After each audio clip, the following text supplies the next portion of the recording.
Welcome to Earlville Library District's Yarn Craft Club for November 2022, and we're making Gnome Garland.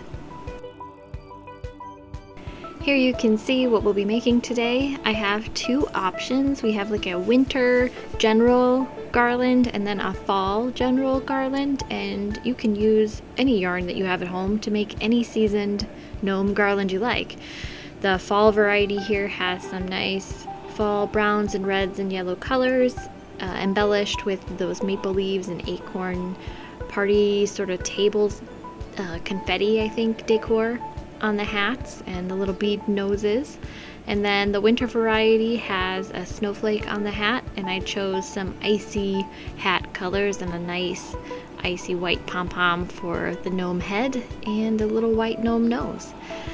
Our library is providing two opportunities in November 2022 to make your own gnomes during our Yarn Craft Club classes. Contact the library and sign up for those if you're interested. However, if you can't make it to the library, feel free to use this tutorial at home to make your own. First off, you'll want to grab a toilet paper roll and squash it flat. You don't have to make heavy creases or anything, but you'll want it flat because you're going to cut it. Next, you're going to want to trim them down to 3/4 inch rings. So grab your ruler and mark a little hash every 3/4 inch along each edge, and then you can draw a line to connect them, and that'll be your guide to cut your rings. I left the last measurement a little bit off. It's not quite 3/4, but it's very close, and then it allows me to use the entire roll.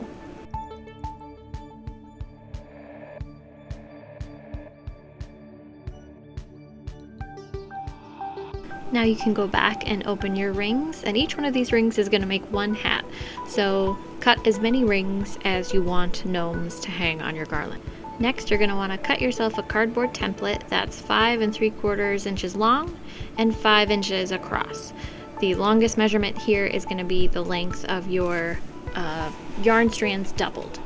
Then grab whatever yarn color you want to use first for your hat, and really any yarn will work for this. You might need more or less strands depending on how thick or thin your yarn is, but it really doesn't matter.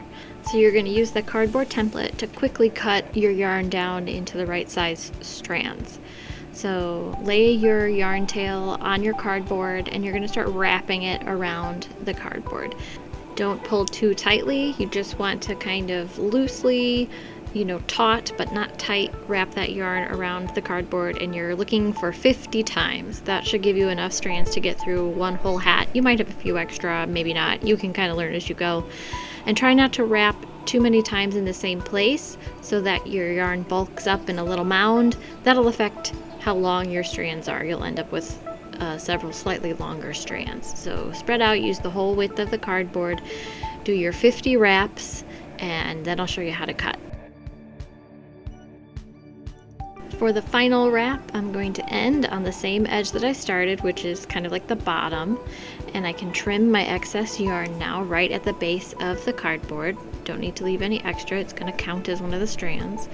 Hold all those folded edges at the top of the cardboard, slide the scissors underneath all the way down to the bottom and snip them off. My left hand is still holding all of those folded edges so that the yarn doesn't go flying, and once I make my last snip, all of those yarn strands should just bundle right off of the cardboard, and you've got 50 strands for your hat ready to go. This is a lot easier than sitting and measuring each one individually. Now to form the hat, grab one strand and we're going to fold it in half, and then we're going to send the loop end, so pinching the raw ends, we're going to send the loop end underneath the cardboard ring and out the other side. Hold it in place, grab those tails and send them through the loop, over and through the loop on the other side of the roll. Then you can pull and it'll cinch up right against the cardboard. Make sure it's nice and tight, but not so tight that you're manipulating the shape of the tube, and you're ready for your next strand. Same thing, fold it in half, grab hold of the loop, send the loop under the cardboard tube, send the tails through the loop, and pull. Scooch the one you just made right up to your first one so that there's no gaps, and continue moving right along in this fashion until you get all the way around the hat. Make sure to keep scooching your next loops closer to your previous loops so that you can't see any of that cardboard underneath. So as I think I'm gonna put in my last loop, I find that if I squish everything together, I do actually have room for one more, so make sure you're moving everything along as you go. And I'm gonna loop along my last loop here, and everything should work out nice. I'm gonna tug on some of those ends I just did so that they cinch up. There we go. All right, so that's what your hat should look like at this point. Basically a tube with a bunch of fringes hanging off of it. And now we're gonna need to send all those fringes back down through the hat. So I like to stick 2 fingers up through the hat, and then I wind like half of the threads and pinch them in my fingers and drag them back down through the hat. Then I can reach back up and grab the other half of the fringes and drag them down in the same manner.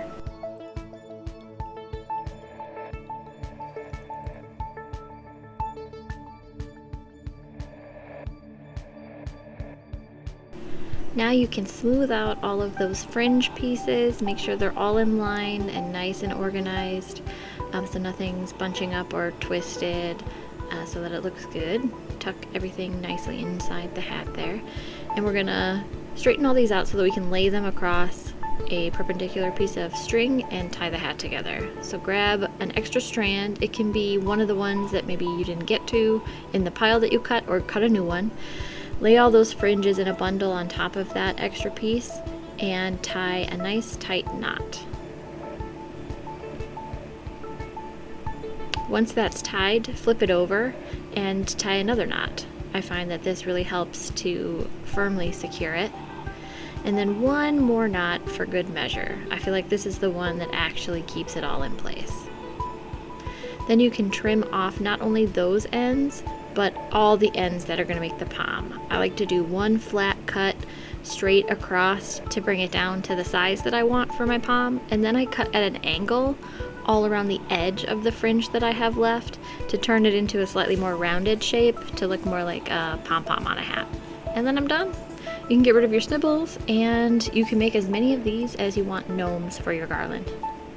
We have this set of 4 pom-pom makers from Amazon, and I find that the blue or the second smallest one works best for this size of hat, but you can use whatever size you like, and you can make your pom-pom however you like. We're using these tools, and I chose white for the winter version of the gnome faces, and you just open 2 of the wings on one side of the pom-pom maker, hold onto your yarn, and then wrap those wings, that U-shaped plastic piece, all with yarn. You want to make sure that you're winding both wings on that side at the same time. Keep winding until that U shape disappears and you have both wings totally full of yarn.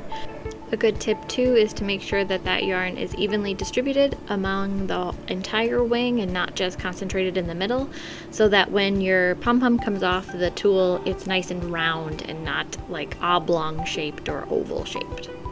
When the wings are full, you can close the wings and it should all stay in place because of the bulk of the yarn, and you can snip off your excess yarn. Now you're going to repeat that entire process with the second set of wings. Load that set up with yarn, close it, and trim off the excess.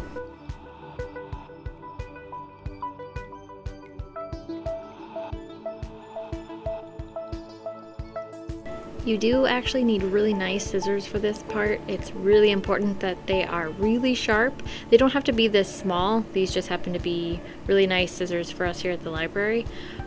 You can use full-size scissors if they're really sharp, really heavy-duty, nice, good scissors. Not like I was trying to use the kids' scissors. You get it like back to school time.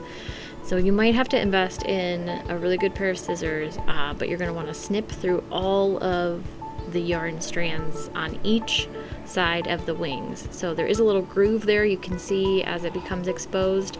You can slide your scissors underneath there and just start snipping away. Snip all of those strands apart.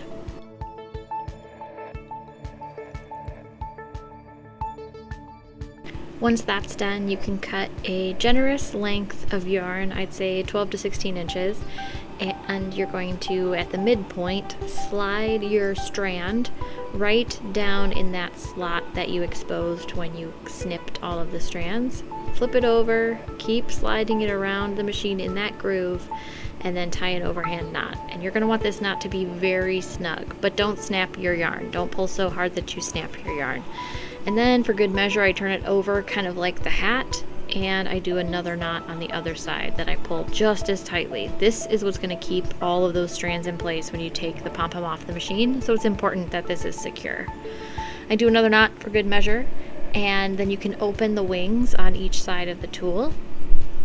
And I just lost a wing, but they just snap back on.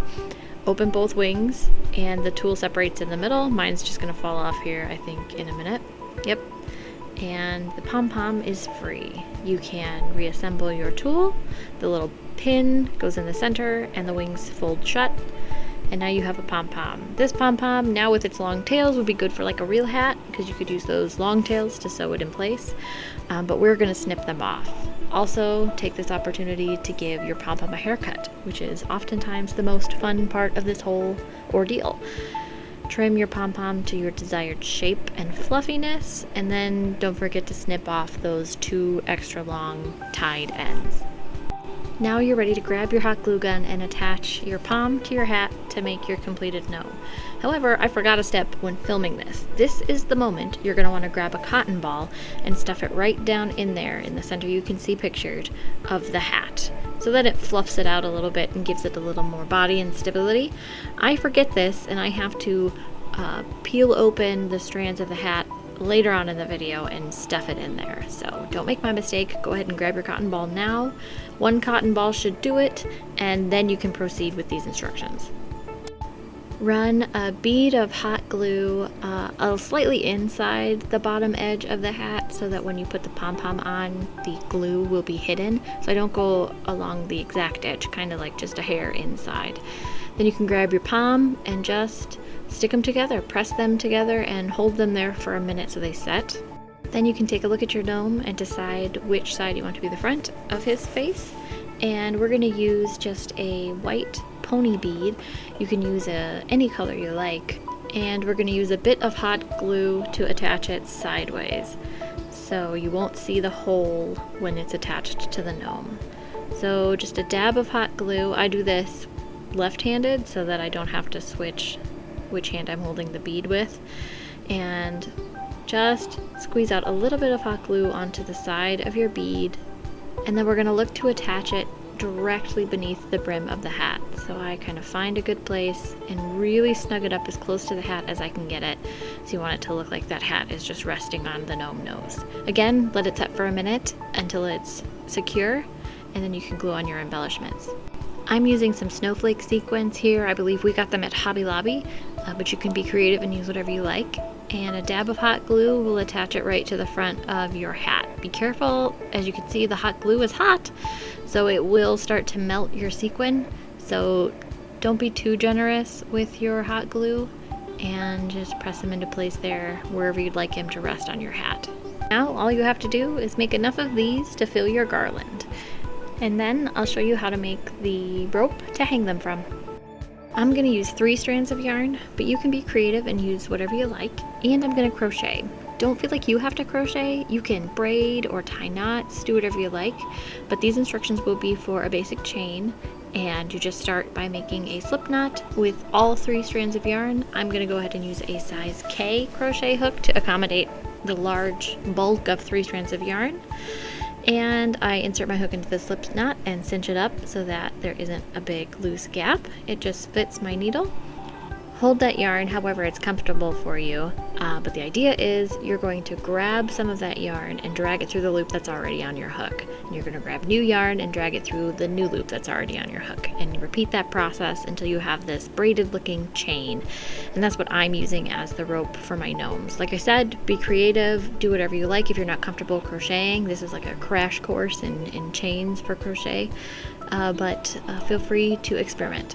If you're crocheting, I crocheted 16 chains before my first gnome, and if you're not crocheting, Just leave enough space so that you have 5 inches of yarn or rope or whatever before the first gnome. Continuing with crochet instructions, I draw out a long loop. It's about 1 inch long, and then I grab a gnome and make sure it's facing me and send my hook straight through the hat. Grab that long loop we created and drag it back through the hat and out the other side. Now you can grab some of that yarn working from behind the hat and make another chain. And now I'm going to make 22 chains in between each gnome. And if you're not crocheting, that just means about 7.5 inches between gnomes. Also, this is not hard and fast. You can leave as much or as little space between gnomes as you like. And that's it. Continue attaching your gnomes on your string until you run out. Remember to chain 16 or leave 5 inches at the end for the last tail, and you've got a gnome garland. Thank you so much for watching, and I hope you enjoyed this gnome tutorial and have been inspired to make gnomes for all the seasons. Again, if you're watching this video in November and you'd like to come make gnomes here with us at the library, we do have 2 dates available. Give us a call, stop in, and sign up for those events, and we'll see you in person to make gnomes. Maybe you can't get to the library, or this isn't even your library. We hope that this video is helpful to inspire gnome creating wherever you are. Thanks so much for watching, and we'll see you again soon. Bye!